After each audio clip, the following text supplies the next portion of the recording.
ভালো একটা মানুষ, কত কমপ্লিট একটা ম্যান। এবং আহ, এনার এই জন্য এত বড় ব্যবসা, এত মানুষ একে ভালোবাসে। তো এনার কথাটা হৃদয় দিয়ে শুনুন। আপনি আহ, পরের ফিসকাল ইয়ারে প্ল্যাটিনাম হয়ে যাবেন। যারা প্ল্যাটিনাম তারা সাফায়ার হয়ে যাবেন, যারা সাফায়ার তারা এমারেল্ড হয়ে যাবেন, যারা এমারেল্ড তারা ডায়মন্ড হয়ে যাবে। So ladies and gentleman, Aniruddha Ghosh, Mahua ঘোষের কোনো ইন্ট্রোডাকশন লাগে না। So help me welcome on stage the only one, the best leader, best speaker, best motivator, best human being I ever seen in my life. So ladies and gentlemen, help me welcome jore jore Aniruddha and Mohua Ghosh.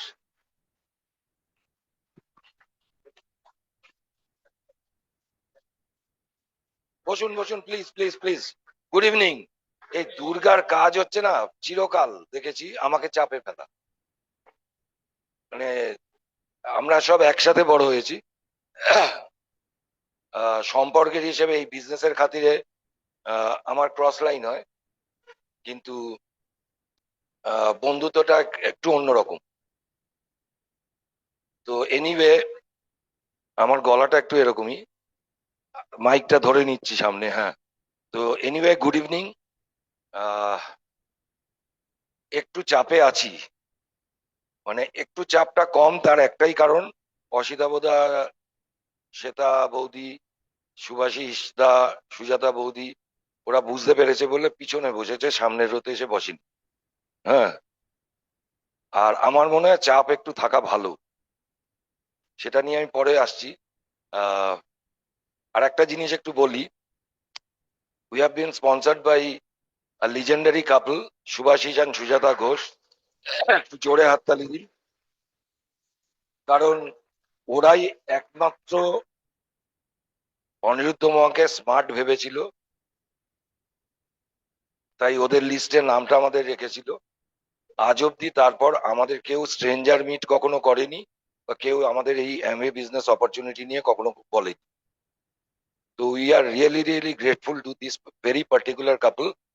আর যাদের কাছে এখনো শিখে যাচ্ছি, মানে সুভাষী সুজাতার কাছেও শিখছি, এবং continually আর একটা কাপলের কাছেও শিখে যাচ্ছি, সেটা হচ্ছে আপনাদের সকলের আপলাইন, নান আদার দেন অসিতা বান শ্বেতা দত্ত। এবং রিয়েলি রিয়েলি আমি অন্তর থেকে বলছি যে we are very privileged and honoured যে অসিতাবোধা শ্বেতাদির আমাদের ডেকেছেন এবং আমাদের বলার সুযোগ করে দিয়েছেন। এইটার জন্য কিন্তু বিজনেসটা সিরিয়াসলি করা যায় ফ্রেন্ডস, রাইট? আর সুভাষিস, আমি খুব মন দিয়ে মিটিং শুনছিলাম। প্রথমে যিনি নিউট্রাইট নিয়ে বলছিলেন, এত অসাধারণ কভার করেছেন, আমি ওনাকে বললাম এত টু দি পয়েন্ট, কোনো এক্সেস ইনফরমেশন নেই, এক্সট্রা ইনফরমেশন নেই, টু দা পয়েন্ট আমি শুনছিলাম। তারপর সুভাষিস ওয়েট ম্যানেজমেন্ট নিয়ে বলল, তো সুভাষিসকে আমি তখনই বললাম স্টেজ থেকে নেমে যাওয়ার পর, যে তুই একটা দুটো পয়েন্ট মিস করে গেছিস ওয়েট ম্যানেজমেন্টের, ওটা যখন আমি বলতে উঠবো আমি কমপ্লিট করে দেবো। মানে ওর পারমিশনটা চেয়ে নিয়েছিলাম। সেই ইনফরমেশনটা আর কিছুই না। ওয়েট ম্যানেজমেন্ট বা ওয়েট ম্যানেজ করতে কারা চান একটু বলবেন, হাত তুলবেন, কারা চান? অলমোস্ট সকলেই চান, কারণ সকলেই তো আমরা সুস্থ থাকতে চাই। তিনটে ফর্মুলা জীবনে ফলো করবেন। ফার্স্ট হচ্ছে, প্রথম জিনিস ভাববেন যে মানুষ খেয়ে মরে, না খেয়ে মরে না, ঠিক আছে? সেকেন্ড, কম খেলে বেশি দিন খাবেন, বেশি খেলে কম দিন খাবেন। বোঝাতে পারছি? পাঁঠার মাংস দেখলেন 500 গ্রাম খেয়ে নিলেন, 5 বছরের বেশি খেতে পারবেন না। কিন্তু পাঁঠার মাংস আপনি যদি 2 পিস আর 1 পিস আলু মাসে 4 বারও খান, অনেকদিন খেতে পারবেন। আর থার্ড হচ্ছে, খাওয়ার আগে, যে কোনো জিনিস খাওয়ার আগে একটা জিনিস মাথায় রাখবেন, জিভে থাকে জিনিসটা ঘন্টা খানেক কি দেড়েক, পেটে থাকে 4-5 ঘন্টা। আর শরীরে থেকে যায় কিন্তু সারা জীবন। এই তিনটে কথা মাথায় রেখে খাবেন। আর যদি একটু কখনো বেশি খেয়ে নেন, তাহলে একটা জিনিস অভ্যেসের মধ্যে আনুন, সকালবেলা উঠে এক্সারসাইজ।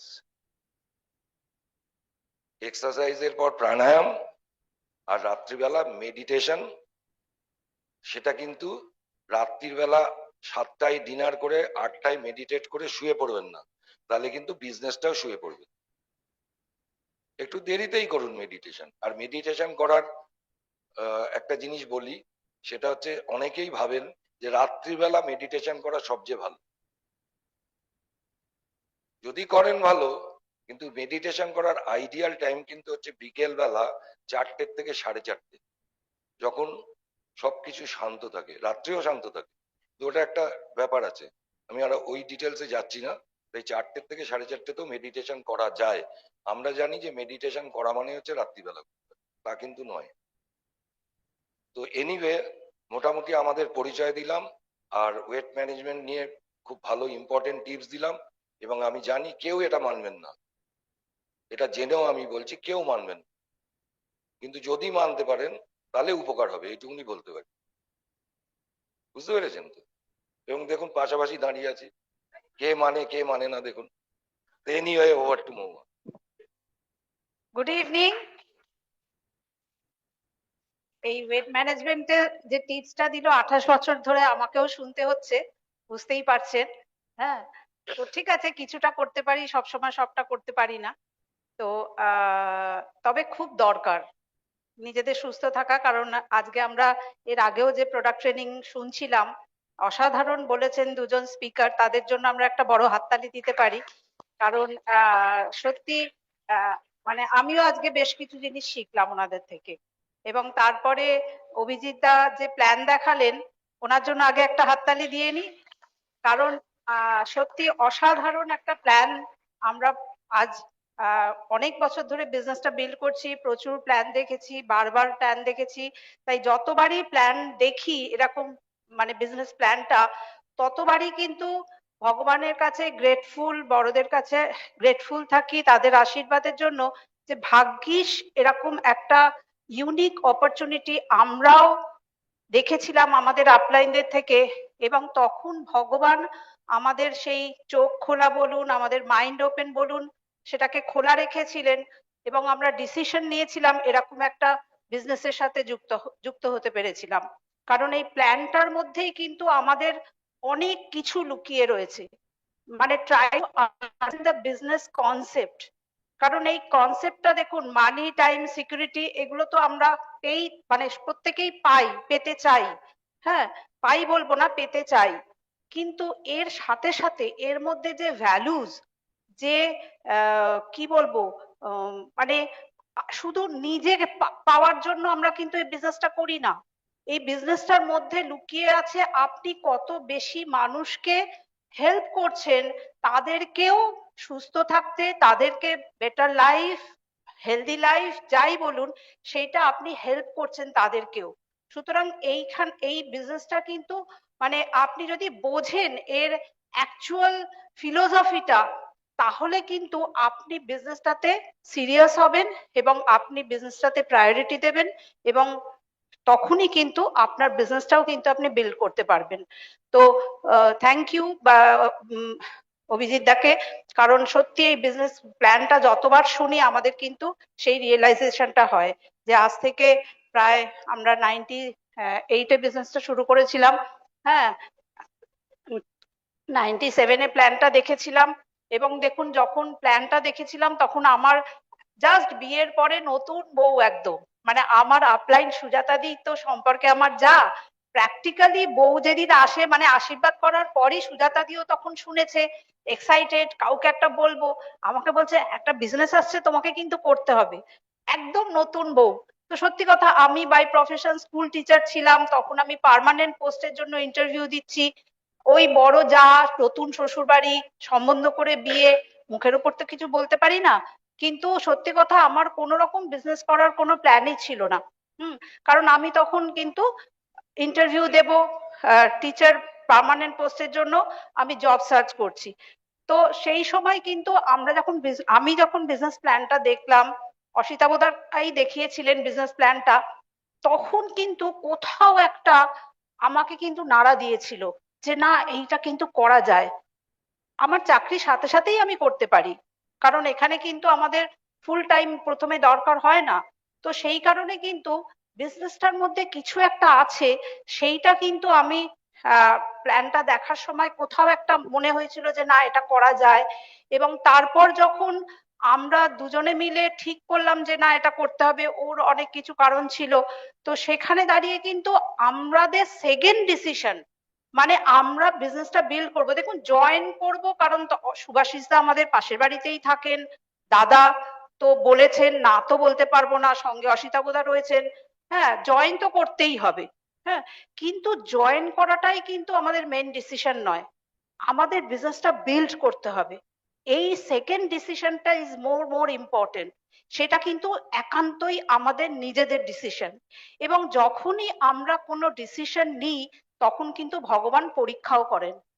হ্যাঁ, আপনি যত বড়, মানে এটা তো আমি আমার বিজনেস লাইফ কেন, আমি আমার টোটাল লাইফ দিয়েই দেখেছি, আমাদের যখনই কোনো বড় চ্যালেঞ্জ আসে আমি কিন্তু সব সময় ভগবানের কাছে আশীর্বাদ চেয়ে নিই যে আমি জানি তুমি আমাকে এই চ্যালেঞ্জটা দিচ্ছ, আমি ওভারকাম করতে পারবো, এবং আমাকে তুমি আরো বড় কিছু দেবার জন্য পরীক্ষা নিচ্ছ, আমাকে একটু দেখে নিচ্ছ যে আমি কতটা স্ট্রং।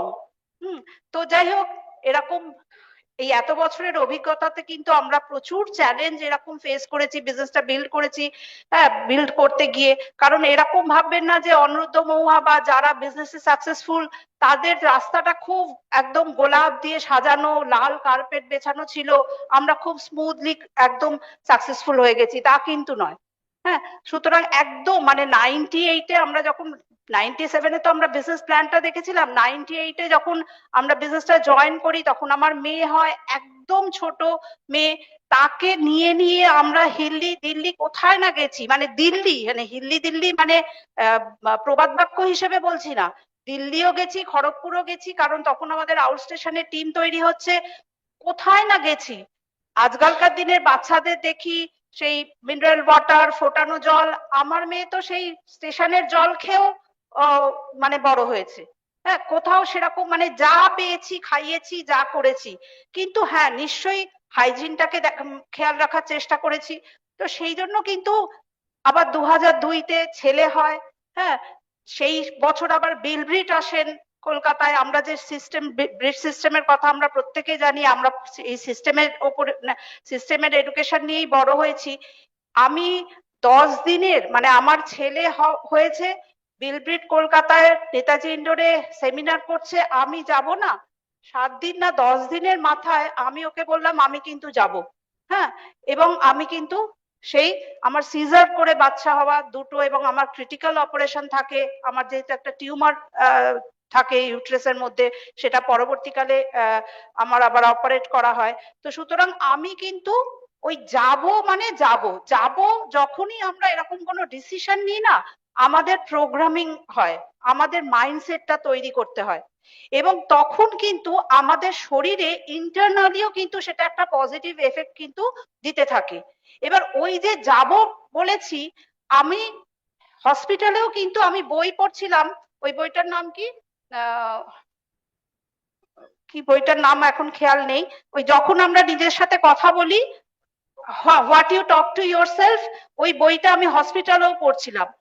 এবং আমাকে, আমি কি প্রোগ্রামিং করেছি যে আমাকে যদি 7 দিনের মধ্যে নেতাজি ইন্ডোরে যেতে হয়, আমাকে 3 দিনের মধ্যে সুস্থ হয়ে 4র্থ দিনে ডিসচার্জ হয়ে বাড়ি যেতে হবে, কারণ অনিরুদ্ধ আবার যাবে আগ্রা, আগ্রাতে বিলব্রিট গো ডায়মন্ড করেছিল, আমাকে বাড়ি না নিয়ে এসে অনিরুদ্ধ যাবে না, ও ডিসিশন নিয়েছে, সুতরাং ওকেও ওখানে যেতে হবে। তো যাই হোক, অনেক বড় গল্প, অত এতে যাচ্ছি না। আমি যেটা বলতে চাইছি, আমাদের কিন্তু ইন্টারনালি যে রিকভারি, একটা সার্জারি হওয়ার পরে ক্রিটিক্যাল সার্জারি, সেটাও কিন্তু হতে থেকেছে। এবং নিউট্রিলাইট তো ছিলই 2002-তে, তখন নিউট্রিলাইট এসে গেছে। হ্যাঁ, এবং মানে আমার যে ডাক্তার সুবীর দা, উনি পর্যন্ত আশ্চর্য হয়ে গেছিলেন, উনি বলছিলেন যে এত তাড়াতাড়ি আমি স্টিচ কাটবো না। আমি বলছি আপনি দেখুন তো, স্টিচ শুকিয়ে গেলে তো কাটবেন। হ্যাঁ, এবং উনি স্টিচ দেখে বলছে অবাক, বলছে কি করে সম্ভব। হ্যাঁ, তো সেটাই আমি বলছি যে আমরা যদি আমাদের মাইন্ডকে প্রোগ্রামিং করতে পারি, মাইন্ডসেট ইজ সো ইম্পর্টেন্ট, তাহলে কিন্তু যে কোনো কিছু কিন্তু আমরা অ্যাচিভ করতে পারি। তাই এইভাবেই কিন্তু আমাদের বিজনেসের মানে চ্যালেঞ্জ প্রচুর এসছে, আমি অত চ্যালেঞ্জের কথা বলছি না, কিন্তু আলটিমেটলি বিজনেসটা বিল্ড করতে গিয়ে কিন্তু আমরা খুব আনন্দ করে কিন্তু বিজনেসটা বিল্ড করেছি। এবং বিজনেসটা বিল্ড করতে পেরেছি কারণ আমাদের বিশ্বাসটা ছিল। হ্যাঁ, তাই এই দেখুন অনেক কিছুর ওপর বিশ্বাস দরকার।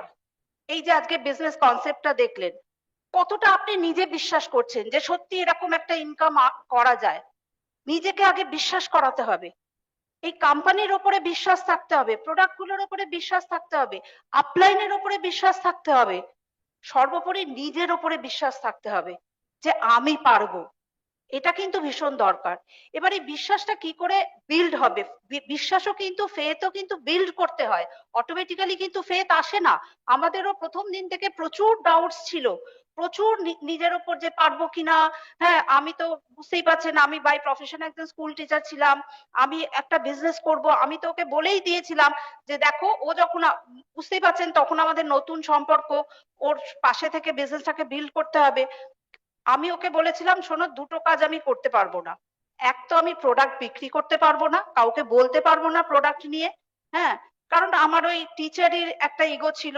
হ্যাঁ, যে কাউকে আমি প্রোডাক্ট বিক্রি করব এইটা আমি কিন্তু করতে পারবো না। আর আমি কিন্তু খুব ইন্ট্রোভার্ট, আমি অত লোকের সামনে কথা বলতে পারবো না।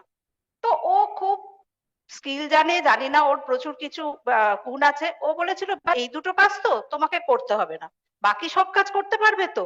আমি বললাম হ্যাঁ বাকি, আমি মনে মনে ভাবছি বাকি আর কি কাজ। হ্যাঁ, তো ঠিক আছে বাকি বাকি কাজ করতে পারবো। তো যাই হোক, আজকে কিন্তু এই দুটো কাজই কিন্তু আমি বেশি করে করি। হ্যাঁ, due to system, due to upline, due to our dream. হ্যাঁ, এইগুলোর জন্য। তো সুতরাং বুঝতেই পারছেন যে পারবো না বলে কিছু নেই। আমি যদি চাই, আমার যদি প্রয়োজন হয়, আমাকে পারতেই হবে। হ্যাঁ, পরবর্তীকালে কিন্তু দেখেছিলাম যে কেন নিজেকে বলছি যে এই ফেথটাকে বিল্ড করতে হয়, কারণ প্রচুর ইনফরমেশন নিয়েছি, প্রচুর মিটিং এ গেছি। হ্যাঁ, একটা মিটিংও মিস করিনি, অত ছোট মেয়ে। হ্যাঁ, পরবর্তীকালে ছেলে হয়। আমার বাড়িতে কিন্তু তখন এত হেল্পিং হ্যান্ড ছিল না, কিন্তু তার মধ্যেও আমরা প্রত্যেকটা স্টেপসে কিন্তু ছোট ছোট করে গোল সেট করেছিলাম। কিরকম? কারণ আমার রান্নার লোক ছিল না, একটা জাস্ট ঠিকে লোক ছিল। ও বলল তাহলে দেখো আমাদের, এবং ও একটা সেন্ট্রাল গভর্নমেন্টে চাকরি করলেও আমাদের খুব ফাইন্যান্সিয়াল খুব ওয়েল অফ কিন্তু আমরা ছিলাম না, খুব হিসেব করে চলতে হতো, মাসের শেষে কিন্তু বেশ টান টান পড়তো। তো সুতরাং ও বললো দেখো আমাদের হাতে তো অলরেডি রয়েছে প্রোডাক্ট, যদি আমরা এই প্রোডাক্ট গুলো রিটেল করি আমাদের কিছু রিটেল মার্জিন আসবে, এবং সঙ্গে সঙ্গে আমরা কিন্তু বিজনেসটাও বিল্ড করার জন্য আপ্রাণ চেষ্টা করছি, ছোট ছোট চেক গুলো আসা শুরু করছে। ও বললো এটা আমরা কিন্তু ইনভেস্ট করব। কোথায় ইনভেস্ট করছি? এক তো বিজনেসের টুলস এ ইনভেস্টমেন্ট রয়েছেই, কিন্তু তার সাথে সাথে আমি কিন্তু একটা রান্নার লোক রাখলাম, সেটাও কিন্তু আমার ইনভেস্টমেন্ট। কারণ আমার যদি বাড়িতে শ্বশুর মশাই রয়েছেন, শাশুড়ি রয়েছেন, তাদের যদি মেয়ে রয়েছে, তাদের যদি আমি খাবার সংস্থানটা ঠিক মতো না করতে পারি, আমি তো ঠিক মতো বিজনেস বিল্ড করতে পারবো না। তো সেইখানে দাঁড়িয়ে কিন্তু ওই রান্নার লোক রাখাটাও কিন্তু আমরা ঠিক করলাম যে আমাদের এই বিজনেসের থেকেই ইনকাম বাড়াবো, এবং রান্নার লোকের ওপর ইনভেস্ট করলাম। মেয়ে যখন আস্তে আস্তে স্কুল শুরু হলো, মানে একদম ছোট ছোট স্কুল, মানে প্লে স্কুলেই হয়তো যাচ্ছে, তখন থেকে কিন্তু ওদের জন্য প্রাইভেট টিউটর রাখা শুরু করলাম, সেটাও কিন্তু আমাদের একটা ইনভেস্টমেন্ট ছিল, যেটা কিন্তু এই বিজনেস থেকেই আমার প্রোডাক্ট রিটেলিং এবং ছোট ছোট করে চেক আসা শুরু হয়েছে, সেখান থেকেই কিন্তু আমি সেই ইনভেস্টমেন্ট গুলো করছি। বিজনেস ইনভেস্টমেন্ট তো রয়েছেই, তখন মিটিং এ যাওয়া, টুলস কেনা, সিডি কেনা, বই কেনা, এগুলো তো রয়েছেই, তার সাথে সাথে কিন্তু এইগুলোও আমার কিন্তু ইনভেস্টমেন্ট ছিল। কারণ আমি যদি মেয়ে পরের দিন স্কুলে গিয়ে যদি ওর হোমওয়ার্ক না হয়, তাহলে কিন্তু ও বকা খাবে, আমি কিন্তু সেখানে বাড়িতে একটা অশান্তি সৃষ্টি হবে, আমি তাহলে বিজনেসটা ঠিক মতো করতে পারবো না। তো এইভাবে কিন্তু আমরা বিজনেসটাকে বিল্ড করেছি। হ্যাঁ, এবং সব সময় কিন্তু আপলাইনদের দেখেছি, কারণ আমরা দেখুন আপনার হয়তো একটা টিম তৈরি হয়েছে, আপনি সেই টিমেরও তো একটা ফেথ বিল্ড করতে হবে। হ্যাঁ, টিম মেম্বার মানে অনেক মানুষ নিয়ে চলার বিজনেস এটা, সুতরাং মানুষ নিয়ে চলতে শেখাটাও কিন্তু একটা শিখতে হবে। তো সেখানে দাঁড়িয়ে কিন্তু আপনি আপনি মানে সবসময় আমরা এটা শিখেছি যে লিড বাই এক্সাম্পল। আপনি কি এক্সাম্পল সেট করছেন আপনার টিম মেম্বারদের সামনে, এবং সেটা আমরা দেখেছি, সুজাতা দিকে দেখেছি, সুজাতা দিরও দুটো বাচ্চা। তখন সুজাতা দির সুভাষিস দার ছেলেমেয়েরা ছোট। হ্যাঁ, তারাও কিন্তু প্রত্যেকটা মিটিং এ যাচ্ছে তাদের পড়াশোনা সবকিছু ম্যানেজ করে। অসিতাভদা শ্বেতাদি, শ্বেতাদির বাচ্চারা আরেকটু বড়। হ্যাঁ, শ্বেতাদি অসিতাভদাও তাদের বাচ্চাদের টেক কেয়ার করে কিন্তু বিজনেস বিল্ড করছে টপ প্রায়োরিটি দিয়ে। সুতরাং আমাকেও করতে হবে, এবং আমি যেহেতু ওই কোন রকম এক্সকিউজ মেন্টালিটি ছিল না, আপলাইনদের দেখেই সেটা শেখা, কোন রকম এক্সকিউজ দিইনি, সেটা কিন্তু আমার টিমেও ভীষণভাবে ডুপ্লিকেট হলো।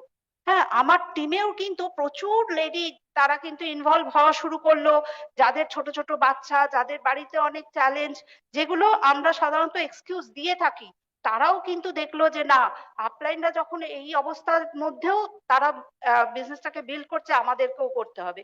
এবং সেইখানেই কিন্তু আমাদের ফেথটাকে, নিজের প্রতি ফেথটাকে যেমন বিল্ড করতে হবে, টিম মেম্বারদেরও সেই ফেথটা কিন্তু বিল্ড করতে হবে। তো সেখানে আমাদের প্রোডাক্টের ওপর ফেথের জন্য কিন্তু আমাদের নিজেদের প্রোডাক্ট গুলো ইউজ করতে হবে। দেখুন, রিটেলিং করতে অনেকে ভয় পান, যেটা আমরা সব সময় বলি যে তুমি যদি, কারণ দেখুন আমাদের না প্রচুর গ্রামে গ্রামে বিজনেস ছড়িয়ে গেছে। হ্যাঁ, মানে ডিফারেন্ট ইনকাম ব্যাকগ্রাউন্ডের টিম মেম্বার্সরা রয়েছে, তাই সব সময় কিন্তু তাদের কাছেও এই প্রোডাক্ট গুলো কিন্তু একটু কস্টলি মনে হয়।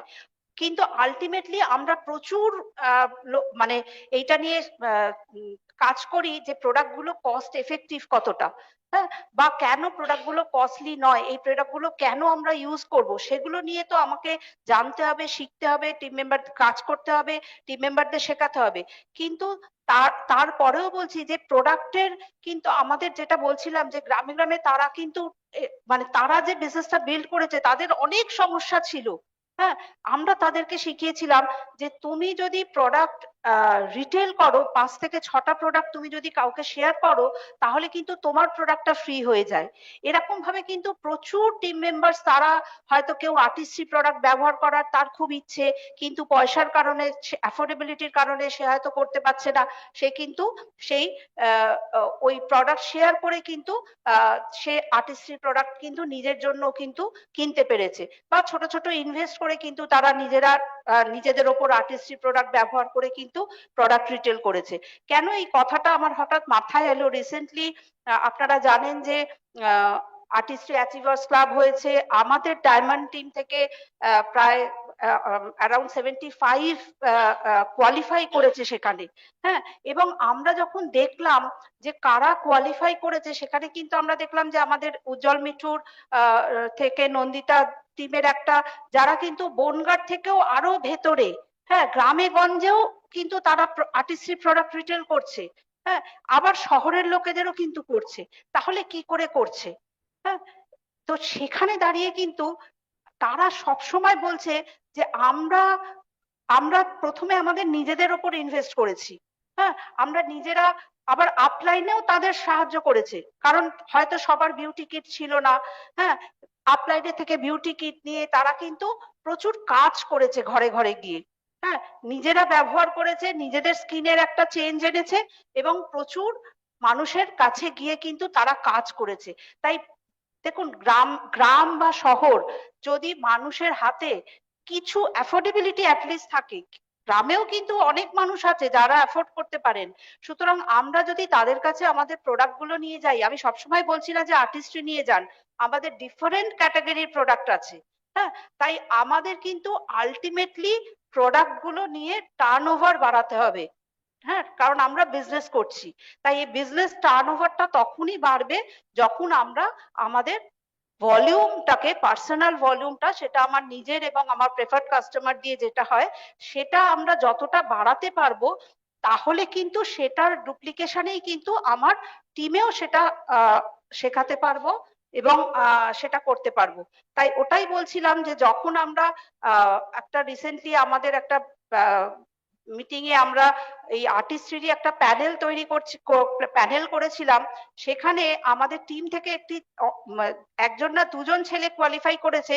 তারা কিন্তু মানে একদম মানে ব্যাচেলার ছেলে, সেও কিন্তু আর্টিস্ট্রি লাস্ট 3 বছর ধরেও কিন্তু কোয়ালিফাই করে আসছে। হ্যাঁ, আর্টিস্ট্রি অ্যাচিভার্স ক্লাবে। সুতরাং বুঝতে পারছেন যে মানে যে কেউ চাইলেই করতে পারে। আমার বক্তব্য হচ্ছে যে আপনি কি চাইছেন, হ্যাঁ, তাহলেই কিন্তু আপনি করতে পারবেন। এবং নিজের উপর বিশ্বাসটা রাখুন যে আমাকে করতেই হবে। যদি আপনি সত্যি এই বিজনেস যেটা অফার করে, যেটা অভিজিৎ দাও দেখালো, হ্যাঁ, যে স্মার্ট, হ্যাঁ, এইটা যদি আপনি সত্যিই চান, তাহলে কিন্তু কোনো বাধাই আপনার কাছে কিন্তু বাধা হবে না। আপনি কিন্তু যে কোনো বাধা অতিক্রম করতে পারবেন। এবং বিশ্বাস করুন, আমরা এই আপলাইনদের শেখানো কাজগুলো করে এসছি, হ্যাঁ, চ্যালেঞ্জ গুলোকে ওভারকাম করতে পেরেছি, তার জন্য কিন্তু অনেক কিছু পেয়েছি, অনেক কিছু। মানে আমি যখন প্রথম এএলএস স্টার ক্রুজ, কারণ প্রথম একটা দুটো এএলএস আমরা, ফার্স্ট এএলএস তো গোয়াতে হয়েছিল, সেটাতে গেছিলাম, কিন্তু তারপরের যে ফরেন ট্রিপ এএলএস টা ছিল সেটাতে আমি যাইনি। তারপরের কেন দুটোতে আমি যাইনি, হ্যাঁ, ডিফারেন্ট রিজন, একটা ছেলে হবে সেই জন্য। তো তারপরের এএলএস টা যখন আমরা স্টার ক্রুজে গেছিলাম, আমি না অত বড় একটা জাহাজ, হ্যাঁ, সিঙ্গাপুর থেকে ছাড়লো, এবার জলের ওপর দিয়ে যাচ্ছে, আমাদের স্পেশাল রুম ছিল, তখন আমরা এমারেল্ড হয়ে গেছি, হ্যাঁ, সেই আমার না রীতিমতো চোখ দিয়ে জল পড়ছে। ও বলছে কি হলো, আমি বললাম যে দেখো এইটাও আমরা মানে এটাও পেয়েছি আমরা, তার জন্য তো কিছুই করিনি। এমন কি করেছি, কটা লোকের না শুনেছি, কিছু লোক হিউমিলেট করেছে, হ্যাঁ, কিছু বাড়ির চ্যালেঞ্জ ছিল সেগুলোকে ওভারকাম করেছি, কিন্তু তার জন্য তো আমরা অনেক বেশি কিছু পেয়েছি। সেটা আমার ফার্স্ট এএলএস ছিল, তারপর তো প্রচুর জায়গা ঘুরেছি, প্রচুর কিছু পেয়েছি।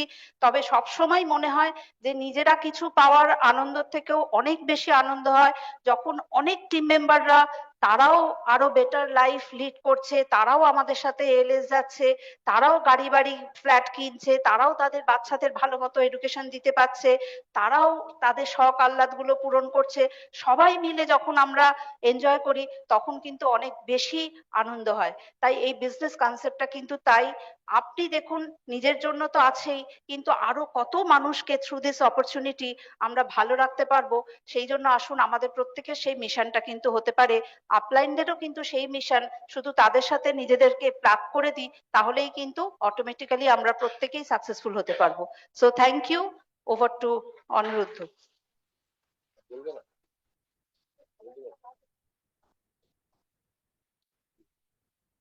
Thank you Mouma, thank you.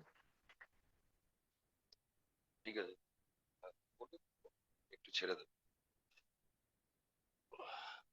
বলছি ও অনেকটাই লিখে এনেছিল, আমি যতটুকুনি বুঝেছি একটু ছেড়ে গেছে, তো পরে ছেড়ে দেবো। ওই ক্লাসিক্যাল মিউজিকের মতন, মানে ওই ছেড়ে যেমন দেয় সেরকম ছেড়ে দেবো, ও একটু বাজিয়ে নেবে, তারপর আবার ধরবো। এনিওয়ে, একটা রিসেন্ট ঘটনা বলি। ও তো বললো যে ওই সত্যি সত্যি ডাক্তার ডক্টর সুবীর চ্যাটার্জি, যার হাতে আমার ছেলে মেয়ে হয়, তো সে চমকে গেছিল যে স্টিচটা কি করে শুকিয়েছে। তো রিসেন্ট ঘটনা হচ্ছে 5 জুন মোয়ার একটা কার্ডিয়াক সার্জারি হয়, এবং সেটা মেজর সার্জারি। আর সেটা একদম অত্যন্ত বাজে একজন ডাক্তার করে। আহ, সে তার পরিচয় পরে দিচ্ছি। তো সার্জারিটা খুব টাফ ছিল। তো সার্জারি হয়ে গেছে, 5 তারিখে সার্জারি হয়েছে, মহুয়া 9 তারিখে বাড়ি ফিরেছে। 17 তারিখে চেক আপ ছিল, স্টিচ অফ। 25-26 তারিখ জুলাই মাসের কথা বলছি, 5 জুন অপারেশন হয়েছে ভাবুন। আর জুন মাসেই 25-26 তারিখ আর্টিস্ট্রি অ্যাচিভার্স ক্লাবের মিটিং ছিল ওয়েস্টিন হোটেলে। তো আমার যে ডাক্তার, খারাপ কেন বলছি, আমাদের আসানসোলে বিবিএস ছিল। তো ওকে জিজ্ঞেস করেছিলাম ডাক্তারবাবুকে যে আমরা কি যেতে পারবো আসানসোল বিবিএস এ? বললো হ্যাঁ হ্যাঁ, কোনো ব্যাপার না। আমি বললাম আন্টিও যাবে? বললো হ্যাঁ হ্যাঁ, কোনো ব্যাপার না। তো অপারেশনের পরেও জিজ্ঞেস করলাম যে কি যেতে পারবো? বলেছি তো যাবেন। তখন আমরা বললাম যে, তখন মৌমাই বলল না আমি যেতে চাইছি না, কারণ খুব গরম তো তাই জন্য। বললো আন্টি গরমের কারণে যদি যেতে না চান তাহলে ঠিক আছে, কিন্তু অপারেশনের কারণে যেতে যাচ্ছেন না এটা বলবেন না, কিন্তু তাহলে আমার প্রেস্টিজে লাগবে। তো এনিওয়ে 25-26 তারিখে আর্টিস্ট্রি অ্যাচিভার্স ক্লাবের মিটিং ছিল ওয়েস্টিন হোটেলে। তো সেটাতেও ও একটু হেজিটেট করছিল, কিন্তু অনেক খাটাখাটনি করেছে ওরা, অনেকবার দিল্লি গেছে, এটা নিয়ে পড়েছিল। তো আমি ওকে বললাম চলো, কিচ্ছু হবে না, আর ডাক্তার তো সহায়। তো ওখানে গিয়ে আমার আপলাইন রয়েছে, সেও আশ্চর্য হয়ে গেছে, তিনি নাচছেন রীতিমতন মিউজিকের সঙ্গে, নাচছেন, আবার চেয়ার সরাচ্ছেন লোহার। তখন সুজাতা দি মৌয়াকে বলছে, মৌয়া কি হচ্ছে কি, তুমি নাচছো নাচো, চেয়ার ফেয়ার ধরে টানাটানি করছো কেন, হট করে লেগে যাবে। তারপর সেই ছবিটা আমি আমার ডাক্তারবাবুকে পাঠিয়েছি। আমি ডাক্তারবাবুকে পাঠানোর আগে অসিতাবতা পাঠিয়েছে, বলছে সবই তোমার জন্য। তাতে ডাক্তারবাবু বলছেন যে না, সবটাই পেশেন্টের মেন্টাল স্ট্রেংথের উপর নির্ভর করে। তো এনিওয়ে ডাক্তারবাবু আর কেউই না, আপনারা জানেন কিনা জানি না, এখানে তাপসদা শর্মিলাদি বসে আছে, ওরই ছেলে, ওনাদেরই ছেলে, অত্যন্ত কৃতি সার্জন ডক্টর তমাশিস মুখার্জি। মানে এত বড় যে একটা বড় অপারেশন বা আমাদের পারিবারিক বিপদ, ও ছিল বলে আমরা কিন্তু 1 মিনিটের জন্য বুঝতে পারি। ও আমাদেরকেও কনফিডেন্স দিচ্ছে, পেশেন্টকেও কনফিডেন্স দিচ্ছে। মহুয়া জিজ্ঞেস করেছে, বনি সার্জারি তো আমার অনেক হয়েছে, কিন্তু আহ, কখনো হার্ট সার্জারি হয়নি, খুব লাগবে কি, একটু নার্ভাস, একটু টেনশন হচ্ছে। তো বলে গেছে যে আন্টি যতটা কম কষ্ট দিয়ে আর যতটা কম কেটে করা যায় আমি করব, আপনি চিন্তা করবেন না। এবং ও সেই কথাটা রেখেছে। অন্য ডাক্তার হলে হয়তো ওপেন হার্ট সার্জারি করতো, ও বলেই মাইক্রো করেছে। এনিওয়ে, তো এগুলো সত্যি সত্যি ডাক্তার যেমন বলেছে, ডাক্তারের ক্রেডিট এবং মহুয়ারও ক্রেডিট। মানে ওই প্রোগ্রামিং করলে আমি যাব, ওখানে গিয়ে এনজয় করব, সবই করা যায়। আমরা এগুলো খুব একটা বিশ্বাস করি না, কিন্তু যদি আপনি বিশ্বাস করেন আমাদের এই গল্পগুলো থেকে, তাহলে ভালো হয়। আর আমরা সবচেয়ে বড় কথা কিছু শেখাতে আসিনি, কারণ আপনারা যে টিমে আছেন বা যাদের টিমে আছেন, সেই টিমকে শেখানোর ঔদ্ধত্য আমাদের নেই। আমরা আমাদের কিছু অভিজ্ঞতার কথা আপনাদের শেয়ার করব। যেমন একটা ছোট্ট জিনিস বলি, অনেক সময় না কিছু কথা শুনবেন, ও স্যাক্রিফাইস করেছে, বলে না, বিরাট কোহলিকে জিজ্ঞেস করেছিল যে তুমি তো অনেক কিছু স্যাক্রিফাইস করেছো, তাই তুমি বিরাট কোহলি হয়েছো। বিরাট কোহলি উত্তর দিয়েছিল, আমি লাইফে কিছু স্যাক্রিফাইস করি। বললো তার মানে, তোমার বয়সী সব বাচ্চারা যা করতো যে সময়, তুমি সেগুলো করোনি, তুমি খালি ক্রিকেট খেলেছো, তাহলে তুমি স্যাক্রিফাইস করোনি? বললো না, কারণ আমি ক্রিকেটটা খেলতে চেয়েছিলাম, তাই আমি ক্রিকেটটা খেলবো বলেই আমি এইটা খেলার জন্য এটা করেছি। এটা তো স্যাক্রিফাইস বলে না, এটাকে স্যাক্রিফাইস বলে না। অ্যাটিচিউড আর মাইন্ডসেটটা ভাবুন, ওই বয়সে সবাই যখন আনন্দ ফুর্তি করছে, ও ক্রিকেট খেলছে এবং ও মনে করছে ওটা স্যাক্রিফাইস না। কেন এই প্রসঙ্গটা এখানে টানলাম, তার কারণ হচ্ছে আমি আর মহুয়া যখন থেকে প্রথম দিকে তো বিজনেসে সিরিয়াস ছিলাম না, অসিতাবদা প্ল্যান দেখাতে যেতেন সুভাষিসদার বাড়িতে, সুভাষিসদার একটা ঘরে, অলমোস্ট ওটা আমারও বাড়ি, ওই একটা ঘরে আমি রোববার দুপুরবেলা ভাত খেয়ে এরম করে পা নাচাতাম, অসিতাবদা সেটা অন্য ঘর থেকে দেখতেন, আর সুভাষিসদাকে বলতেন দেখ ওটাকে দেখ, পা নাচাচ্ছে তবু এই ঘরে এসে বসছে না। অনেক বদমাইশি করেছি, কিন্তু যেদিন থেকে বিজনেসটা করব ঠিক করেছি, মানে সেকেন্ড ডিসিশন, যেটা মহুয়া বলছিল, একটা জিনিস একটু বলে রাখি আপনাদের, সেটা হচ্ছে আমার জীবনে স্যাক্রিফাইস আর প্রাইস পে দুটোর মানে আলাদা। কিরকম? ধরুন আমরা বিজনেসটা করলাম কিন্তু সাকসেসফুল হলাম না, তখন এই আত্মীয় স্বজন আপনারাই বলতেন যে অনিরুদ্ধ ছেলে মেয়ে স্যাক্রিফাইস করেছে লাইফটা, বলতেন কি বলতেন না? হ্যালো, একটু ইন্টারাক্ট করুন, তাহলে আমার ভালো লাগে। বলতেন তো? এখন কি বলেন? আমরা এখন এই বিজনেসে তো একটু সাকসেসফুল হয়েছি, এখন কি বলে? প্রাইস পে করেছে। বাচ্চাদের জন্য কিন্তু এইটা করা যায়, মানে আমরা চাইনি আমাদের বাচ্চাদের কেউ কখনো বলুক যে তোরা সারা জীবন স্যাক্রিফাইসই করে গেলি, কিছুই তোর বাপ মা করলো না। আজকে কিন্তু কেউ বলার সুযোগ নেই, সবাই বলে যে তোরা কিন্তু অ্যাকচুয়ালি প্রাইস পে করেছিস, এন্ড বি প্রাউড যে তোরা অনিরুদ্ধ মহুয়ার ছেলে। তাই মানেগুলো একটু বুঝে নিতে হবে। এবং এইটা কেন হয়েছিল তার পিছনে ঘটনা আছে। সেটা হচ্ছে সিডি ইন্ডাস্ট্রিতে তখন আমাদের ওপেন মিটিং হতো। সিডি ইন্ডাস্ট্রি মানে লেলিন সরণিতে আমাদেরই এক বন্ধু ডিস্ট্রিবিউটারের দোকান ছিল সাইকেলের, তার উপরই সেইখানে মিটিং হতো। তো সেইখানে একটা 6% আপ মিটিং হচ্ছে, এবং that was the first 6% up meeting অসিতাবদা নিয়েছিলেন। সেই 6% আপ মিটিং এ আমি সেইখানে গিয়ে প্রথম একটা কথা শুনেছিলাম, সেটা হচ্ছে excuse not expected, not accepted from you. Excuse মানে 6%-এ, যেটা এখন আমরা 21% লিডারদের বলি, সেখানে 6% অবস্থায় আমি এইটা শুনেছিলাম যে excuse not expected, not accepted. এইটা কোথাও লেখা নেই, কিন্তু আমার মাথায় থেকে গেছে।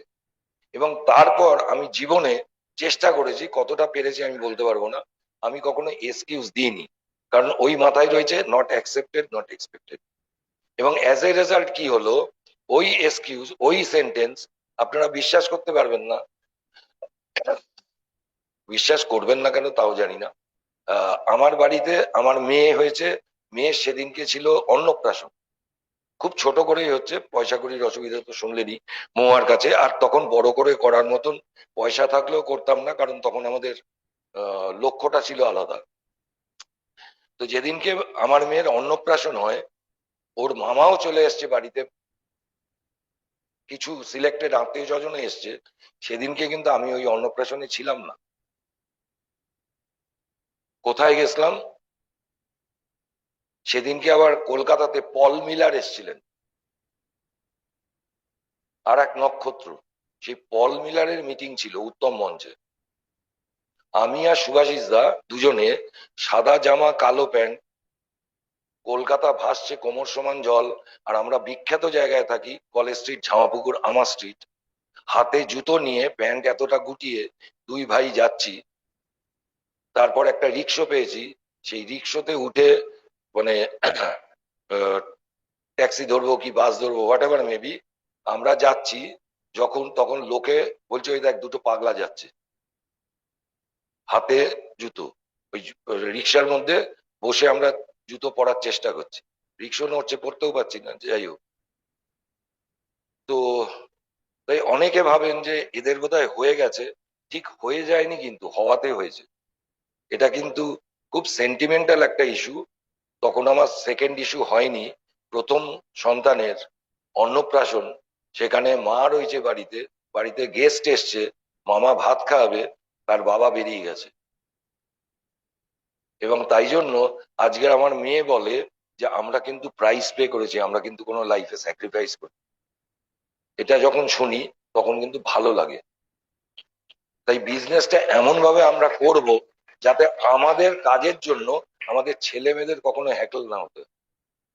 আর আমি বেসিক্যালি, দেখুন, যখন আমরা জয়েন করেছিলাম তখন এই এত ড্রিম ড্রিম ড্রিম ড্রিম ব্যাপারটা ছিল না, কেনর ব্যাপারটা ছিল, ওয়াই এর ব্যাপারটা ছিল।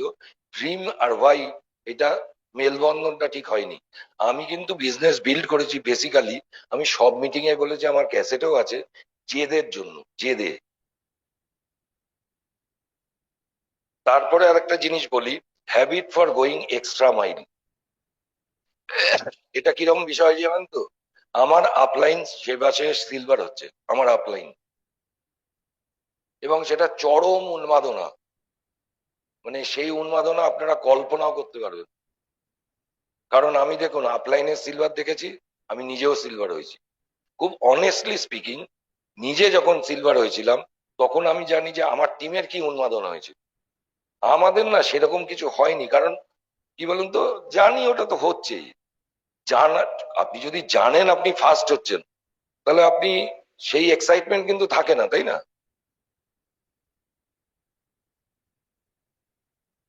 আমার আপলাইন যে মাসে সিলভার হয়, সেই মাসে আমার তো, বারবারই বলছি, আর্থিক অবস্থা সেরকম ছিল না। আস্তে আস্তে চেক আসছে, আর তখন তো আমি নিজেই সিলভার যাইনি। তো আমি প্রথমে গেলাম খড়গপুর মিটিং করতে। খড়গপুর থেকে আমাকে স্লিপার ক্লাসে তুলে দিল লিটারেলি। খড়গপুরে আমার প্রচুর টিম মেম্বার আছে রেলের, তারা, আমি নাগপুর গেলাম। কেন নাগপুর গেছিলাম জানেন? একটা জয়নিং এর জন্য। সেখানে আমার দিদি ছিলেন, আমার পিস্তুত দিদি, জামাইবাবু, ওদের টিমে একজন জয়েন করবে। ওটা ফেললে 50.48 পিবি পাওয়া যাবে। সেটা যদি কোনোভাবে আমার আপলাইনে সিলভারশিপে হেল্প করে। কিন্তু আমার আপলাইন মাস শেষ হওয়ার আগের দিনই সিলভার হয়ে গেছে। তার মানে কি আমার এফোর্টটা বিফলে গেল? তা না, আমি আমার কাছে সৎ ছিলাম যে আমি 100% এফোর্টটা দিয়েছি আমার আপলাইনে সিলভারশিপে। That is the main thing. এটাই হচ্ছে habit for going extra mile. দেখবেন অনেকেই অনেক কাজ, কিছু একটা কাজ করতে বলেছে সেইটুকুনি কাজ করলো, আবার কেউ দেখবেন সেই কাজটাই অনেক বেশি করে। আমি নিজে জানি সৌরভ গাঙ্গুলি ইডেনে কোচ বলেছে 22 বার দৌড়তে, সব প্লেয়াররা 22 বার দৌড়েছে, সৌরভ কিন্তু 30 বার দৌড়চ্ছে। সেটাকেই কিন্তু বলে habit for going extra mile. এবার দেখুন যারা তখন সৌরভের সাথে খেলেছে, মানে কন্টেম্পোরারি, দেখুন সে কোথায় গেছে আর সৌরভ কোথায় গেছে। তাই সব সময় বাড়তি উদ্যম থাকা দরকার। যেটুকুনি বলেছে সেটুকুনি না। আপলাইন ধরুন একটা প্রমোশন দিয়েছে, কথার কথা বলছি, কথার কথা, যে 100 পিবি করলে এই কি 101, 100 পিবি আর একটা জয়নিং। এইখানেও হচ্ছে ব্যাপার মিনিমাম মেন্টালিটি। আপলাইন বলে যে 100 পিবি অ্যান্ড 1, আরে ব্যবসাটা তো আমার, why not 150 PB, why not 3 joining. আমি কিন্তু আপলাইনের ব্যবসা করছি না, আমি আমার নিজের কেরিয়ার বিল্ড করছি। তাই মেন্টালিটিটা খুব ইম্পর্টেন্ট। মিনিমাম থাকবো না ম্যাক্সিমাম থাকবো। আর ম্যাক্সিমাম মেন্টালিটিতে যেতে গেলে আপনাকে হ্যাবিট ফর গোয়িং এক্সট্রা মাইলটা করতেই হবে, আদারওয়াইজ হবে না। এই যে অভিজিৎ প্ল্যান দেখাচ্ছিল, অসাধারণ প্ল্যান দেখালো, এটা ক্লাসিক্যাল প্ল্যান দেখলাম। এই প্ল্যান দেখেই আমরা জয়েন করেছি, বা এই ধরনের প্ল্যান দেখাতেই আমরা প্রত্যেকে পছন্দ করি। ও একটা কথা কি বলছিল বারবার করে, ও দেখছিলেন বলছিল 6 থেকে 18 মাস, 24 থেকে, একটা টাইম ফ্রেমে কথা বলছিল না? আপনারা বসে বসে ভাবছিলেন হয় নাকি? খুব অনেস্টলি বলুন তো, কতজন ভেবেছেন এটা হয় না? সুভাষিস দা 9 মাসের মাথায় সিলভার হয়েছিল, অসিতা বোধহয় একদিনে সিলভার হয়েছিল, আমরা 11 মাসে সিলভার হয়েছি। কটা প্রোডাক্ট ছিল? 6টা। অসিতা দাদার সময় তো প্রোডাক্টই লঞ্চ করে সব হয়। আমার ছেলে সেদিনকে প্ল্যান দেখলো, আমি বলেছিলাম যে আমি তোকে প্ল্যান দেখাবো না, তোর বাবু যা তোকে প্ল্যান দেখাবে। তো প্ল্যান আমি যাইও নি, ওয়েট হয়ে যাওয়ার পর একটা আন্দাজ করে ঘরে গেছি, তো তখন দেখছি কমপ্লিট হয়ে গেছে, জ্যাঠা আর ভাইপোর কথা হচ্ছে। তো আমি বললাম কি দেখলো? বললো আমি তো কিছুই করিনি, আমি একটা ল্যাপটপটাও সামনে দিলাম, ও টিপে টিপে দেখে নিল। দেখলাম আমাকে বলছে মজা করে যে না রে ওর বুদ্ধি আছে, আমি দেখে নিয়েছি ওর বুদ্ধি আছে। তারপর যথারীতি যা প্রশ্ন, বললো এটা কতদিনে হয়? সঙ্গে সঙ্গে সুভাষিস দা বলছে এই প্রশ্ন আমাকে করবি না, কতদিনে হয় প্রশ্ন আমাকে করবি না, কতদিনে তুই করবি সেই প্রশ্ন তুই তোকে কর। লোকের দেখে কি হবে, তুই কবে পারবি সেটা বল, রাইট? তো এগুলো হচ্ছে প্যাসিভ টিচিংস। আর একটা জিনিস একটু বলি, দেখুন আমরা না সত্যি খুব ইনোসেন্ট ছিলাম, বোকা ছিলাম। আর আমি দেখেছি জবের থেকে পেকেছি, তবের থেকে রেজাল্টও ওরকম হয়েছে। কান্তি গালার সাথে অ্যাসোসিয়েট করার খুব সুযোগ পেয়েছিলাম, এবং কান্তি এই কথাটা খুব ট্রেনিং থেকে বলতেন বা পার্সোনালি আমাকে বলেছেন, more you serve more you grow. Innocent ছিলাম কেন বলছি, আপনি যদি লজিক্যালি দেখেন কথাটাকে, more you serve more you grow. আমি ক্রস লাইনকে হেল্প করে যাচ্ছি, একে হেল্প করছি, ওকে হেল্প করছি, তাকে হেল্প করছি, আমি নিজে কিছু করছি না, তাহলে কি আমার বিজনেসটা বাড়ে? লজিক্যালি বাড়ে না। কিন্তু আপনি একটা জিনিস দেখুন, আমরা বহু জায়গায়, সুভাষিস দা, আমি, ইভেন অসিতাবদা, বহু জায়গায় বিবিএস করতে গেছি ব্রিটের, যেখানে আমাদের টিম নেই। বলেছে, চলে গেছে। এবং আজও আমার ব্ল্যাঙ্ক চেক দেয়া আছে আমার আপলাইনকে, যে আমাকে যেখানে মনে করবে সেখানে পাঠাবে, দেখবে না ওখানে আমার ইন্টারেস্ট আছে কি নেই। Straight and simple. More you serve more you grow. দেখুন, এই ফর্মুলা ফলো করে আপনার কি মনে হয় আমার অবনতি হয়েছে না উন্নতি হয়েছে? খারাপ তো কিছু হয়নি এখনো অবধি খারাপ কিছু হয়নি। আর আরেকটা জিনিস খুব ইম্পর্টেন্ট এই বিজনেসটা বড় করার জন্য, সেটা হচ্ছে হেল্পিং অ্যাটিটিউড। দেখুন, হিসেব করে হেল্প করবেন, আমার টিমকে হেল্প করব, ক্রস লাইনকে করব না, এরকম না। আপনার কাছে যদি কেউ হেল্প চায় জেনুইনলি, আর আপনি যদি সেই হেল্পটা করার জায়গায় থাকেন এবং সমস্ত কিছু মেনে, মানে আমাকে ক্রস লাইন ফোন করলো, দুর্গা, কথার কথা একটা উদাহরণ দিচ্ছি, ওর সাথে সখ্যতা বেশি বলে, দুর্গা আমাকে ফোন করলো, আমি ওকে হেল্প করে দিলাম, এটা বলছি না কিন্তু। দুর্গা আমাকে বলল, দুর্গা অসিতাবদাকেও বলেছে, ও আমাকে ফোন করে বললো, আমি দাদাকে বলেছি অসিতাবদাকে, অসিতাবদা বলেছে তুই অনিরুদ্ধকে বল। তার মানে জিনিসটা থ্রু এ এলো। এবার সেখানে যদি আমার দুর্গার যে অসুবিধে, যে হেল্পটা চাইছে, যদি আমার করার সুযোগ থাকে, আমি সব সময় করব, সব সময়। আমি একবারের জন্য ভাববো না এর থেকে আমার কি পিবি আসে, এর থেকে আমার কি জয়নিং আসে, নেভার। এবং একটা জিনিস বলছি, এই যে more you serve more you grow, আপনারা জানেন না, আমি বলবো, রিকোয়েস্ট করবো বিশ্বাস করতে, এমন অনেক জায়গা আছে আমি গেছি, সেখান থেকে রেজাল্ট পাইনি, কিন্তু যেখানে যাইনি সেখান থেকে রেজাল্ট পেয়েছি। বহু জায়গা আছে, এ লজিক্যালি আপনি প্রুভ করতে পারবেন না, এটা ওপরওয়ালার খেল, এটা হয়। আর আরেকটা জিনিস ভাবুন, আপনি যদি নিঃস্বার্থভাবে লোককে হেল্প করেন, সব জায়গায় তো আপনার টিম নেই, সমস্ত কোনায় কোনায় ভারতবর্ষে আপনার টিম নেই, কিন্তু কি ধরনের হেল্প আপনার টিম পাবে আপনি কল্পনাও করতে পারবেন। অনেকে বলে ওখানে আমার ইন্টারেস্ট নেই, আমি যাবো না। এই ইন্টারেস্ট নেই যাবি না মানে? তাই হেল্পিং অ্যাটিটিউড এই বিজনেসটা ভীষণ দরকার। এই লাইনে আর একটা ছোট্ট জিনিস বলি, এই মহুয়া বলছিল, আমিও একই কথা বলবো, STP is not just STP. Plan দেখানোটা শুধু প্ল্যান দেখানো নয়। কথাটা কিরকম হলো অনিরুদ্ধ? তার কারণ আমি বলছি, লোকে প্ল্যান দেখায় না, তার কারণ, এই কথাটা বলার জন্য মাফ করবেন, আমি ক্ষমা চাইছি, লোকে স্বার্থপর তাই প্ল্যান দেখায়, আমার ডিকশনারিতে তাই মানে। আপনি যদি সত্যি লোককে হেল্প করতে চান, তাহলে আপনি স্বতঃস্ফূর্ত ভাবে প্ল্যান দেখাবেন, কারণ আপনার ফিলোসফি হচ্ছে লাইফে আমি হেল্প করবো লোককে। আপনি যদি হেল্প করতে চান তাহলে আপনি প্ল্যান দেখাবেন না। প্ল্যান লোকে দেখায় না কেন? রিজেকশনের ভয়ে, আমি জানি। কিন্তু দেখুন, আপনি হেল্প কাকে করতে পারেন? যে আপনার হেল্প নেবে তাকেই তো হেল্প করতে পারেন। যে আপনার হেল্প নেবে না তাকে তো আপনি হেল্প করতে পারেন না। ধরুন দুর্গা আমার কাছে সাহায্য চেয়েছে, আমি দুর্গাকে সাহায্য করছি, কিন্তু দুর্গা ওর একটা সমস্যার কথা সুবেশকে বলছে, আমি সামনে দাঁড়িয়ে আছি, আমি বলছি কি হয়েছে বল, না তোমার শোনার দরকার নেই, তার মানে ও আমার হেল্প নেবে না। তো প্ল্যান দেখানোর ব্যাপারটাও তাই, আমি সবাইকে দেখাবো, সে যদি না নেয়, নেবে না, তাতে কি যায় আসে? STP is not the STP.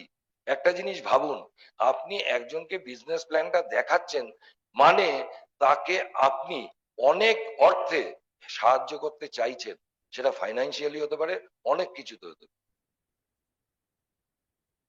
এই যে লোক মিট করে না, অসিতাবদা একটা বিউটিফুল কোট করেছে, কেন মিট করে না?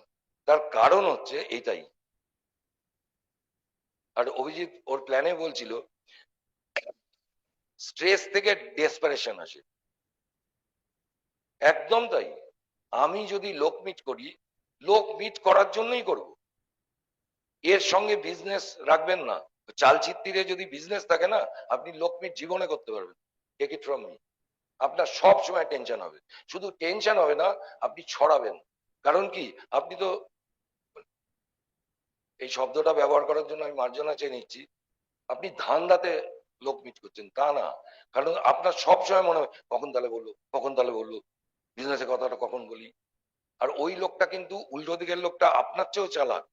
ও জানে যে আপনি মিট করার জন্য মিট করছেন না, আপনি কিছু ওর থেকে একটা অ্যাডভান্টেজ নেওয়ার জন্য মিট করছেন।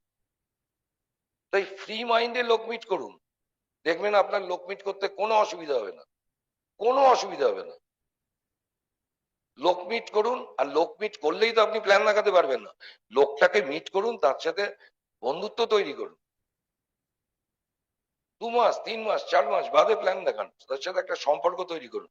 আমরা সবসময় স্ট্রেঞ্জারকে কেউ প্ল্যান দেখায় না, মিট করি stranger, when he or she become friend, তখন প্ল্যান দেখাই, নট বিফোর দ্যাট। এই যে অনেকে বলে নাম্বার দেয় না, দেয় না, আমার সাথে কিন্তু এরকম হয় না। কারণ ওই যে আমার ওরা ধরা পড়ছে না যে ওর সাথে আমি কিছু একটা করব। আর স্ট্রেঞ্জার বা লোকের সাথে কথা বলার অনেক রকম অজুহাত আছে। এখন ইস্ট বেঙ্গল সাপোর্টারদের তো কথা বলার সাংঘাতিক সুযোগ, অনেক দিন বাদে জিতেছে, রাস্তায় লোক খেলা দেখছে হয়তো মোবাইলে, বলুন আজকে দাদা ইস্ট বেঙ্গলের খেলা, চলে যান। এবার আইএসএল, আই লিগ, এই সেই কত রকমের, ওটার দিকে আমি যাচ্ছি না, কিন্তু আমি বলতে চাইছি যে ডেভেলপ হেল্পিং অ্যাটিটিউড, এটাই আমার বলার উদ্দেশ্য। আর একটা হচ্ছে প্রিপারেশন। অনেকেও প্ল্যান দেখায় না, অভ্যেস ছেড়ে গেছে হয়তো, কিন্তু প্ল্যান দেখানোর আগে প্রিপেয়ার হন। এই প্রিপেয়ারের কথা বলতে গিয়ে আমি নিজে দেখেছি, পাশে বাড়িতে থাকি, সুজাতা দির কত বছর বিয়ে হয়েছে, কতদিন ধরে রান্না করছে। আমি সেদিনকে ওদের বাড়িতে গেছি, গত মাসের কথা বলছি, সুভাষিসদার কিছু বন্ধুরা আসবে, সুভাষিসদা সুজাতা দি একটা ডিশ বানাচ্ছে, সেটা ওদের খাওয়াবে, তো তার আগে ওইটা রান্না করছে। ওর থেকে অবশ্য আমিও টেস্ট করলাম। আমি কেন এই কথাটা বলছি, এতদিন সংসার করেছে, এতদিন ধরে রান্না করছে, তারপরও একজনকে সার্ভ করার আগে নিজে একবার ট্রাই করে নিচ্ছে যে জিনিসটা ঠিক আছে কিনা। Preparation is so important. বুদ্ধু না, কিন্তু বোকা না।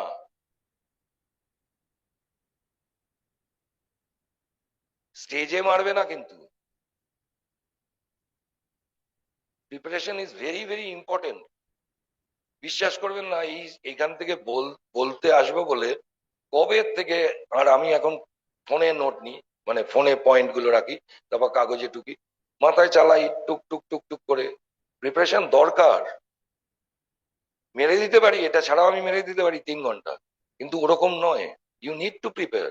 এবং বলছিলাম না যে একটু চাপ, একটু টেনশন দরকার, ভালো, স্বাস্থ্যের পক্ষে ভালো। একদম বেপরোয়া, ডেকেছে, ও অচিতা দাদা ডেকেছে তো চল করে আসি, এরকম না। আপনার কথা অনেকে শুনবে, শুনে তাদের হয়তো উপকার হবে, তাহলে আপনাকে তৈরি হয়ে বলতে হবে, ভেবে বলতে হবে।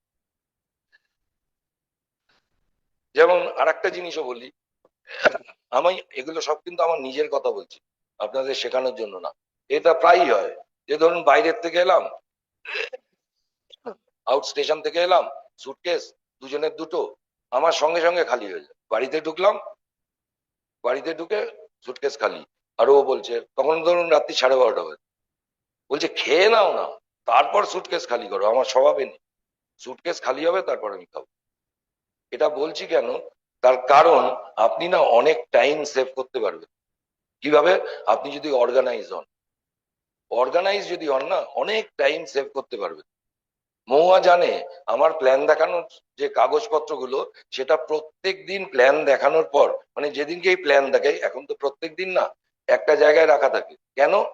তার কারণ আমি অনেককে দেখেছি প্ল্যান দেখাতে যাবে, দেরি হয়ে যাচ্ছে, ডেমো কিটটা ঠিক জায়গায় নেই, যে প্যাডে প্ল্যান দেখাবে সেইটা ঠিক জায়গায় নেই। এগুলো কিন্তু খুব ছোট ছোট জিনিস। আপনি হয়তো ভাববেন যে ছেলেটা উঠে ভাট বকছে, তা কিন্তু নয়।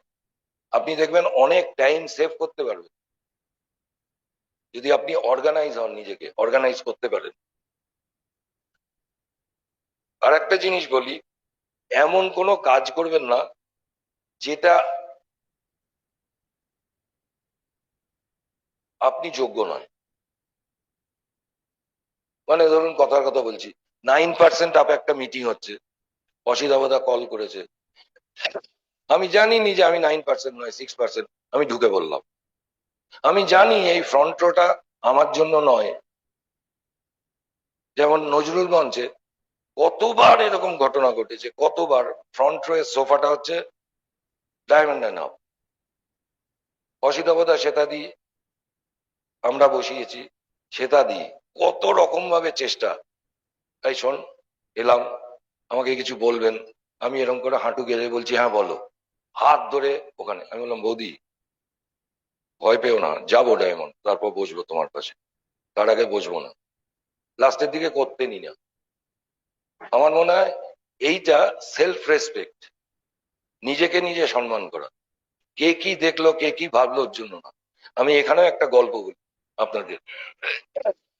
সেটা হচ্ছে যখন আমরা দিল্লি গেছিলাম আমার মেয়েকে নিয়ে, না তখন সময় হয়ে গেছে।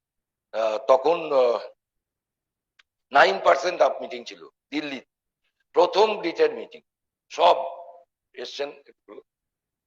তো সেই মাসটা ছিল ফেব্রুয়ারি মাস, আর ফেব্রুয়ারি মাস মিটিং ছিল, তখন অসিতাবদা সিলভার রান আপ, সুভাষিস দা সিলভার রান আপ, আর আমি সেই মাসে সিলভার হব।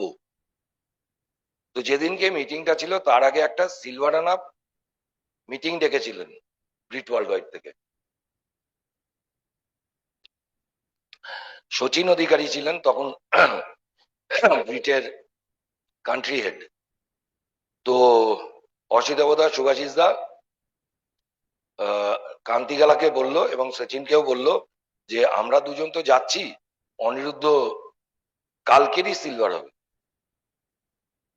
যদি অনিরুদ্ধ যায়। তো বললো শিওর শিওর, মানে অসিতাবদা কিছু বলেছে সুভাষিস দা কিছু বলেছে, সেটা তো নেগলেক্টেড হবে না।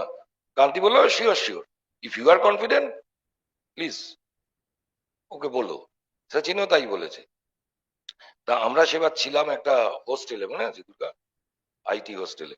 এবং যেদিনকে এই মিটিংটা হবে সেদিনকে অসিতাবদার টিমের একটা প্ল্যান শো রাখা হয়েছে দিল্লির বুকে। তো সুভাষিস দা সৈয়াদাদি অসিতাবদা সেতাদি বেরিয়ে গেছেন। লবঙ্গ, বুঝতে পেরেছি, শ্বেতা বৌদি পাঠিয়েছে, আমার মুখে আছে। তো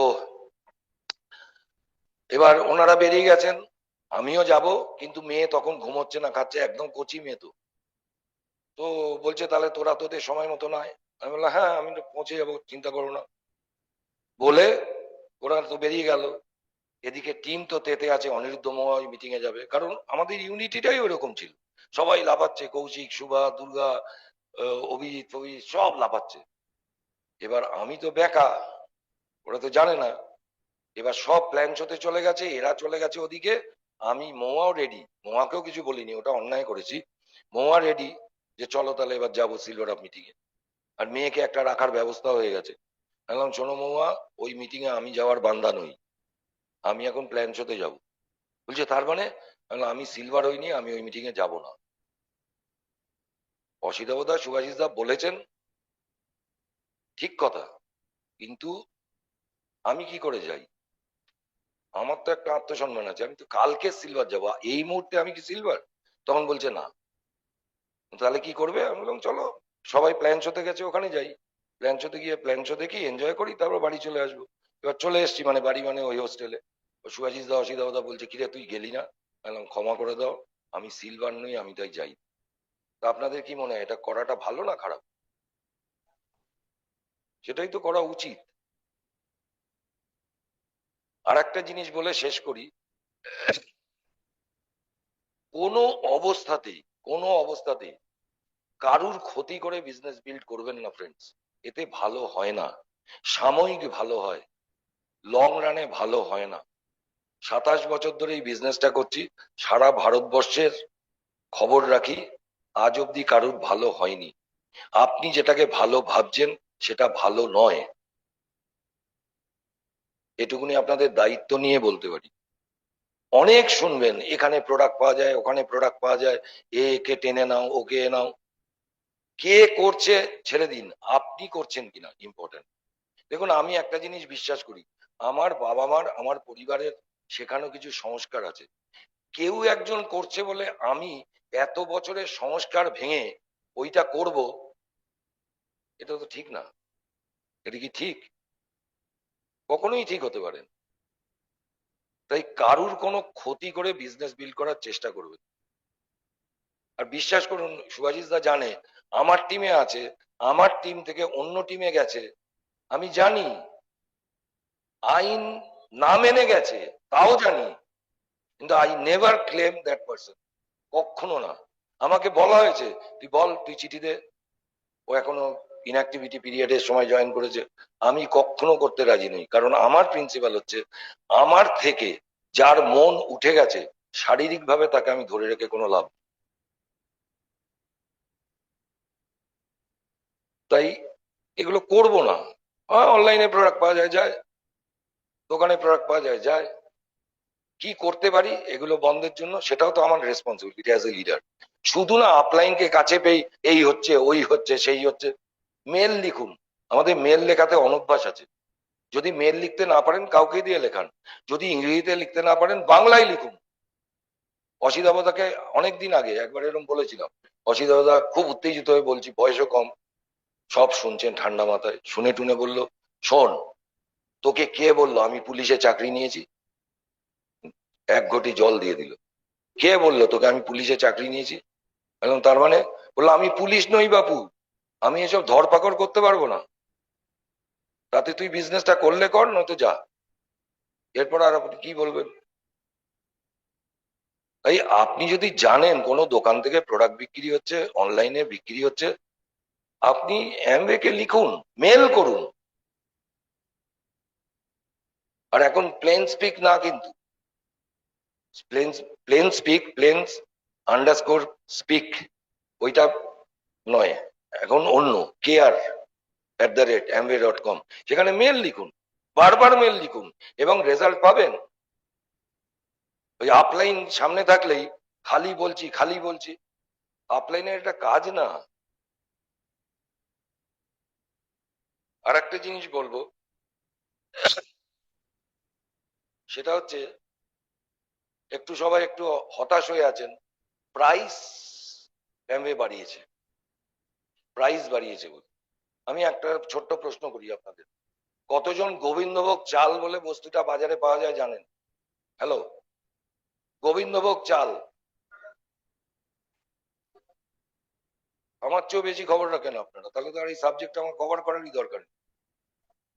2024 এই চালটার দাম ছিল 65 টাকা কেজি, আর 25-এর এই 2025-এর জুলাই মাসে 180 থেকে 200 টাকা কেজি। কত পার্সেন্ট বেড়েছে অঙ্ক করুন। কোকোনাট অয়েল 54% দাম বেড়েছে, 54%, বিকজ অফ ইনপুট কস্ট। 200-250 টাকা লিটারের তেল এখন 400-450 টাকা আর একটু কমে পাওয়া যাচ্ছে। এবং আমি কয়েকটা স্ট্যাটিস্টিক্স জাস্ট ছোট্ট করে আপনাদের জানিয়ে রাখি, অ্যামওয়ে 2022 সালে একবার দাম বাড়িয়েছিল, এই বছর এপ্রিল মাসে দাম একটু বেড়েছে, প্রাইস ইনক্রিজ হয়েছে। কত পার্সেন্ট? Average 5 to 8%। ম্যাক্সিমাম প্রোডাক্টের দাম বেড়েছে 5 to 8%, কিছু প্রোডাক্টের দাম বেড়েছে 10 to 15%, আর খুব কম পরিমাণ প্রোডাক্টের দাম বেড়েছে 15% প্লাস, তার মধ্যে কোকোনাট অয়েল আছে।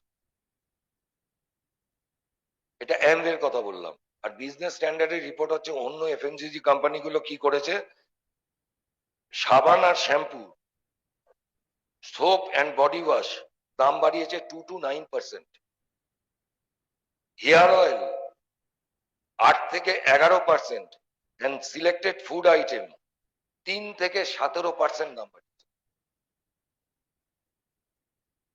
সেখানে অ্যামওয়ের প্রাইস ইনক্রিজ যথেষ্ট যুক্তিসঙ্গত। আমি অ্যামওয়ের ওকালতি করছি না, আমি স্ট্যাটিস্টিক্স দেখে কথাগুলো বলছি। অ্যামওয়ে কতদিন বাদে দাম বাড়ালো? আর একটা জিনিস বলবো, এটার বাইরে গিয়ে, সেটা হচ্ছে কাউকে জীবনে হার্ট করবেন না। এটাও আমার আপলাইনের একটা বিখ্যাত কথা। সেটা হচ্ছে সুভাষিস একটা মিটিং এ বলেছিল, একটা ঘরোয়া মিটিং এ, কাউকে হার্ট করবেন না, চেষ্টা করবেন। খুব উত্তেজিত হলে কার্ডিনাল রুল ভেঙে ভেঙে ফেলেছে, তছনছ করে দিয়েছে, তখন তো হার্ট হয়তো করতে হতেও পারে, কিন্তু নর্মালি কাউকে হার্ট করবেন না। এটা কিন্তু খুব সহজ ডিসিশন, কিন্তু তার চেয়ে কঠিন ডিসিশনটা হচ্ছে কারুর কথায় হার্ট হবেন না। এটা আমি ওর কাছেই শিখেছি। এটা কিন্তু আপনার ডিসিশন। আমি অন্য কেউ খারাপ কথা বললো আমি হার্ট হব না। কারণ কেন কথাটা বলছি, হার্ট করবেন না এটাও আপনার ডিসিশন, আর ও কিছু বললে আমি হার্ট হব না এটাও আমার decision. And that is also question of attitude and mindset. অনেকেই দেখেছি হয়তো বুঝলো না। দেখুন 365 দিন সুভাষিস সুজাতা অনিরুদ্ধ মহাকে ভালোবাসে, একদিন তো রেগে যেতে পারে কোনো আমাদেরই একটা কাজের জন্য, এবং সেদিনকে একটু কথা বললো, একটু কড়া কথা বললো। অনেককে দেখেছি আমি তাহলে আর বিজনেসটা করবো না। আরে বিজনেসটা যেন তুই ওকে বড়লোক করার জন্য করছিস, তুই তোর জন্য করছিস। তো তো it's question of attitude and mindset. আমি হার্ট হব না, আমি একটা ভুল করেছি, ওকে বলছি যে তুমি আমাকে শেখাও, তো শেখানোর রাইট দিচ্ছি। এবার ও যখন শেখাবে তখন আমি হার্ট হয়ে যাব আর দিয়ে বলবো বিজনেস করবো না, করো না। ছোট ছোট সামান্য সামান্য জিনিস। আর একটা হচ্ছে আমরা না এই বিজনেস প্ল্যান দেখাই, আমরা বিজনেস প্ল্যানটা দেখাই বটে, কিন্তু বিজনেস প্ল্যানটা না নিজে ভালো করে না বুঝে দেখাই। সমস্যা হচ্ছে এটাই। আমরা বিজনেস প্ল্যানে না অনেক কিছু বলি, একটু খেয়াল করে দেখবেন। আজকে একটা রিকোয়েস্ট করছি, অনেকবার করে না দুটো জিনিস জীবনে শুনবেন। একটা হচ্ছে আমাদের প্রেয়ারটা পারলে রোজ পড়বেন। ওটা তো মিটিং এর আগে পড়া হয় বড় ফাংশনে, পারলে না ওটা রোজ পড়বেন, আর দেখবেন মুখস্থ হয়ে যাবে। ওই প্রেয়ারের যদি সবকটা লাইন আপনি ফলো করেন না, আপনি অনেক আনন্দে থাকবেন, এটুকুনি বলতে পারি। আনন্দে আর শান্তিতে থাকবেন। আর আরেকটা জিনিস বলবো, যে প্ল্যানটা না যেটা দেখান, সেটা না রোজ নিজেকে দেখান আগে। ওখানে আমরা বলি, অভিজিৎ বলছিল না, টাইম কম্পাউন্ডিং, রেসিডুয়াল ইনকাম, এই প্ল্যান, এই বিজনেসটা আপনি ইনহেরিটেবল, উইলেবল, ট্রান্সফারেবল অ্যাসেট। আরে ওরকম বানালে সব হবে, তাই না? আমি ওটা বিশ্বাসই করছি না, আমি ওই প্ল্যানটাই আর একজনকে দেখাচ্ছি, ওটা কি হয়? ওটা কি হয়? আর ওইটা ওইভাবে দেখালে জয়নিংও হয় না। তার কারণ ওই লোকটা কিন্তু দেখছে প্ল্যানের শুধু মেটেরিয়াল না, আমার কনফিডেন্স দেখছে, আমার কনভিকশন লেভেলটা দেখছে, আমার কমিটমেন্ট টুয়ার্ডস দিস প্ল্যান দেখছে। প্ল্যান দেখাই দেখানোর জন্য দেখাই, না মানে বুঝে দেখাই। যদি একদম প্ল্যান যদি ভালো করে বোঝেন, তাহলে প্ল্যান না দেখানোর কোনো কারণ নেই। কারণ আমার কাছে প্ল্যান হচ্ছে একটা লোককে হেল্প করার মাধ্যম। Amway sales and marketing plan. Time হয়ে গেছে, আর বিশেষ কিছু বলার নেই। লাস্ট একটা কথা বলেই শেষ করি।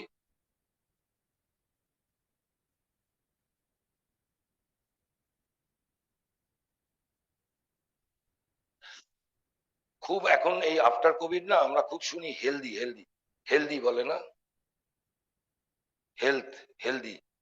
হেলদি ডিফারেন্ট ডেফিনেশন কি? সুস্থ।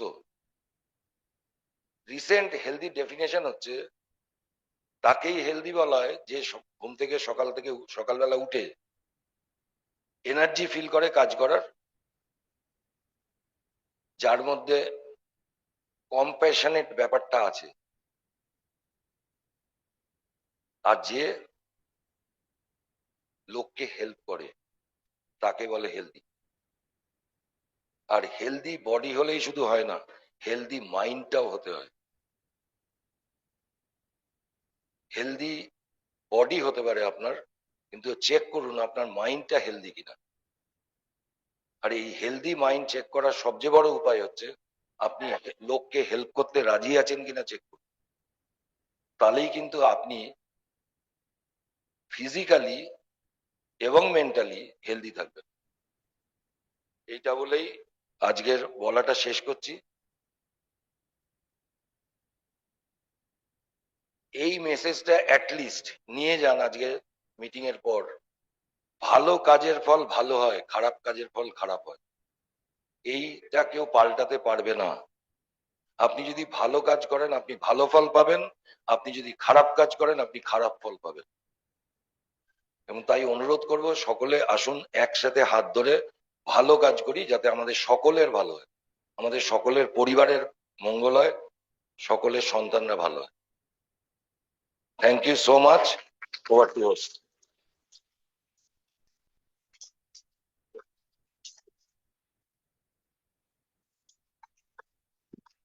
তো আমরা আবার কিন্তু ইনজাস্টিস হচ্ছে, এই এত ছোট হাততালি নয়, জোরে হাততালি, উঠে দাঁড়িয়ে এক্সাইটেড হয়ে, ঠিক আছে, হাততালি